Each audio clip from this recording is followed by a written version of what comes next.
Hi, my name's Mark, one of the pastors here at Trillium. As you probably know, we're doing a 21-day complaint-free practice here at the church. To go 21 days straight without moving this wristband to this wrist. The idea is not to complain, criticize, or gossip out loud. And if you manage to do that day in, day out, you get to the triumphant goal of going 21 days. A new habit develops.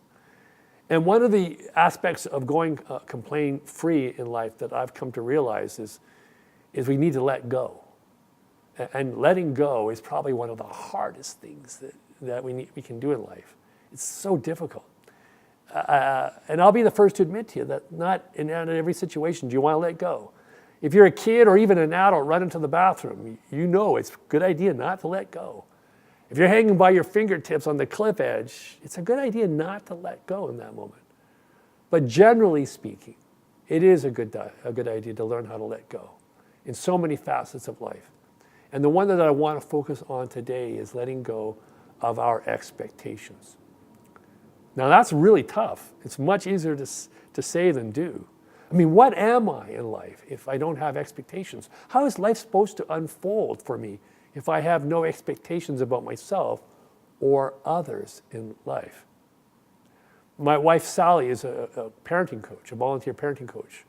And one of the first things they teach parents who come in with a family situation, a child who's out of control, is in some sense they teach them to learn to let go of their expectations for their child, to lower expectations, or even to let go of them completely, and to find a new freedom in that for themselves. Yet parents balk at this naturally, of course. What happens in our family if we let go of our expectations for our out-of-control 15-year-old? What's supposed to happen for us? And it's a challenge. I'll admit that. It's not easy to do. Letting go, however, is important, especially in our expectations, because we need to refocus our attention on the inputs and not so much on the outputs. One of the elements here we do at Trillium is we reinforce a certain set of common core values that we share with each other. We focus on these core values. And instead of railing at the world for not behaving the way we want it to, or for it not unfolding the way that we think it should, we instead focus our minds and our heart's discipline on reinforcing these values that we have here at the church. So we celebrate offering friendship and fellowship to all, which embedded in it is an idea of entering into relationships with people without expectations for them. Not expectations about how they're supposed to look or how they're generally supposed to behave, what expectations around gender roles or orientation roles or anything like that, but simply to engage in relationships that are expectation-free. In fact, that's the only way we can open our hearts and minds to a broad swath of people is by letting go of our expectations.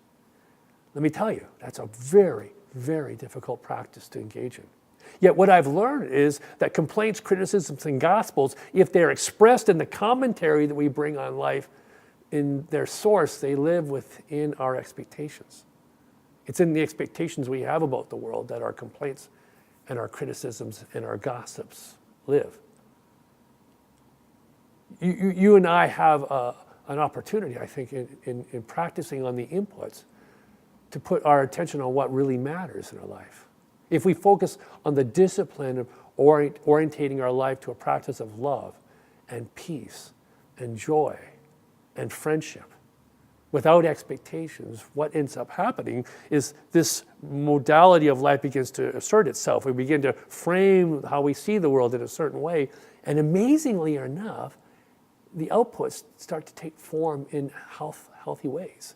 And amazingly, for instance, parents who learn how to let go of their expectations for their out-of-control 15-year-old begin to see, in fact, that this 15-year-old begins to live a life in the natural consequences of their own decisions. And this begins to shape them in a powerful way outside of the control of the expectations of the parents. Because most kids who are in rebellion are in essence rebelling against their parents' expectations for themselves. And when there aren't any, there's freedom. Amazingly, it's hard for us to grasp. God has no expectations for us. God has no expectations for us. God only wants to love us. And God draws us and our attention to the inputs that make life worth living.